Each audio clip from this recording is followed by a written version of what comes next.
Salam. Bapak Ibu, saudara-saudari umat beriman yang dicintai Allah, para suster, frater, para imam. Semari kita bersyukur bersama saudara-saudari kita kaum muslim yang hari ini merayakan hari kemenangan melalui perayaan Idul Fitri. Mari kita berefleksi bersama terkait dengan peristiwa yang kita rayakan hari ini dengan berlandaskan pada sabda Allah. Dulu kita mendengar peribahasa atau ungkapan dunia tidak selebar daun kelor. Hari-hari ini berkaitan dengan media sosial, alat komunikasi dan seterusnya, bukan hanya jangankan selebar daun talas, selebar daun kelor pun mungkin lebih besar. Karena seperti dunia ini digenggam oleh manusia dalam apa yang dinamakan dengan media sosial, media komunikasi. Apalagi dengan perkembangan media elektronik yang sangat menggeliat saat ini dan menawarkan berbagai macam hal yang bisa kita konsumsi dalam kehidupan kita. Pada saat yang sama, kita boleh memaknai dunia komunikasi dalam dua bentuk. Salah satu sangat positif, bahwa kita diberi kemampuan untuk melihat dunia sekejap mata dengan berbagai tawaran yang membuat orang semakin berkembang dalam berbagai aspek kehidupannya. Tetapi dalam konteks yang sama atau pada waktu yang sama, kita berhadapan dengan tawaran-tawaran negatif yang tidak sedikit juga pengaruhnya. Hari-hari ini memviral dengan adanya masa Covid ini, orang semakin kreatif. Saya juga kreatif, bermain musik dan mengupload, kemudian membuat video dan macam-macam. Dan semakin banyak orang memiliki kemampuan yang sangat spektakuler dalam memaknai media sosial. Tidak lepas dari situ atau tidak bebas dari situ, ada juga yang sedang pemimpin agama menjadi berontak terhadap para pejabat atau orang-orang yang mengayomi agar orang menjaga standar operasional terhadap COVID, bahkan memviral, dan itu kemudian menjadi diskusi persoalan yang sangat menjamah. Dalam kondisi seperti itu, hari ini Gereja Katolik secara universal merayakan Hari Komunikasi Sedunia. Kita diajak untuk kembali memaknai perihal komunikasi kita, baik dalam konteks vertikal, hubungan saya dengan Allah, maupun dalam konteks horizontal, hubungan saya dengan sesama manusia.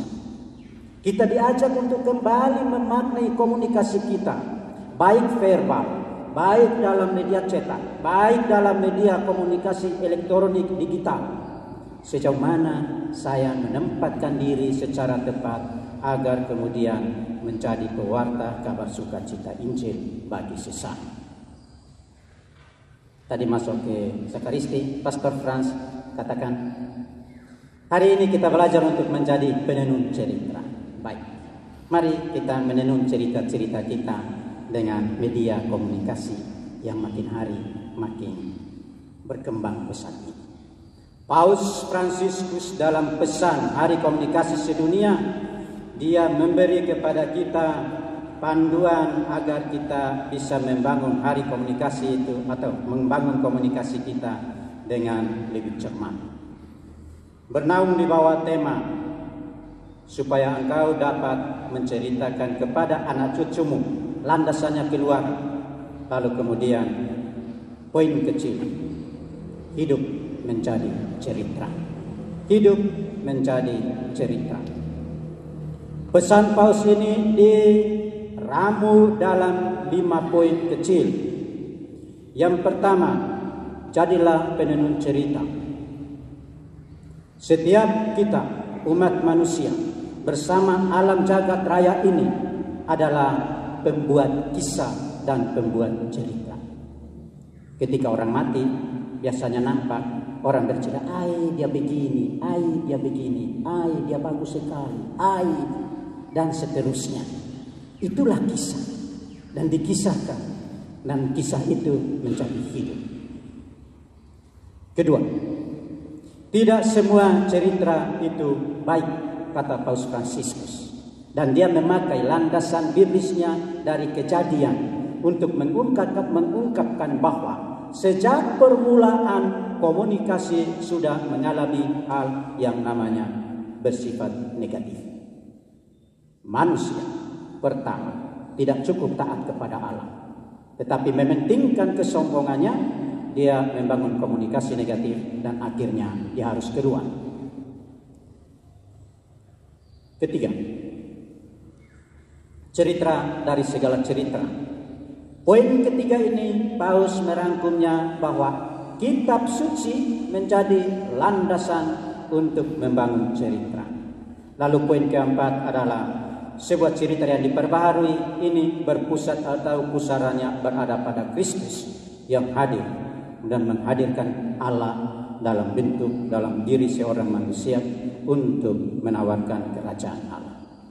Lalu poin kelima adalah sebuah cerita yang diperbaharui, yang memperbaharui kita bersama Roh Kudus, bersama teladan para kudus dan Bunda Maria. Paus Fransiskus mengajak kita untuk belajar cara komunikasi yang dilaburi dengan kelembutan hati dan kerendahan hati, seperti Maria memberi contoh dan teladan kerendahan hati bagi kita. Lepas dari itu, mari kita melihat hari ini Meja Sabda kita memberi contoh yang paling konkret untuk kita memaknai komunikasi kita. Bacaan pertama dari Kisah Para Rasul menampakkan kepada kita orang-orang yang tak mampu, para rasul dan murid gereja perdana itu yang tidak mampu bercakap-cakap sebagai orang cendekiawan. Hari ini mereka berkumpul bersama, satu hati, bersekutu, bersehati dalam doa, menantikan Roh Kudus untuk memampukan mereka menjadi pewarta kabar sukacita Injil. Bapak Ibu saudara-saudari, sebagai orang-orang Kristiani, kita diajak sebagai persekutuan umat beriman bersama dengan gereja masa kini, kita diajak untuk menghidupi 3 kriteria Kristiani ini: bersekutu, bersehati, dan dalam doa membangun komunikasi Kristiani yang mewartakan Injil, kabar sukacita Allah kepada setiap orang yang kita jumpai, kita layani. Ini kemudian dipertegas oleh Kristus dalam Injil hari ini. Dia berdoa bagi para rasulnya. Bapak Ibu saudara-saudariku yang dikasihi Allah, membangun komunikasi mengandaikan saya tidak lepas dari sesama manusia. Dalam konteks ini maka kita boleh mengerti bahwa komunikasi dan persekutuan saling mengandaikan. Dan Yesus memberi cara yang paling tepat bagi kita dalam rangka membangun komunikasi yang bernilai Injil. Ia berdoa bagi para rasul, menyapa Allah, dan kemudian mengimpikan satu kehidupan kesatuan yang sempurna antara Allah dan para muridnya tatkala ia akan kembali dan tidak berada bersama para murid. Yesus mengajak kita untuk memaknai cara hidup kita, baik dalam dunia komunikasi digital, dunia maya, ataupun dalam dunia verbal, agar membangun komunikasi yang bersifat Injili dengan cara-cara yang santun, yang membuat orang mengalami yang namanya meaningful. Bahwa ketika saya berkomunikasi dengan orang, orang mengalami, oh sungguh berarti komunikasi ini bagi saya. Kedua, ketika saya berkomunikasi dengan seseorang, orang kemudian mengatakan, oh komunikasi ini membawa saya kepada kebijaksanaan. Dan yang ketiga, ketika saya berkomunikasi dengan seseorang, komunikasi mengajak saya sampai kepada merasa damai, nyaman, bahagia, bersukacita.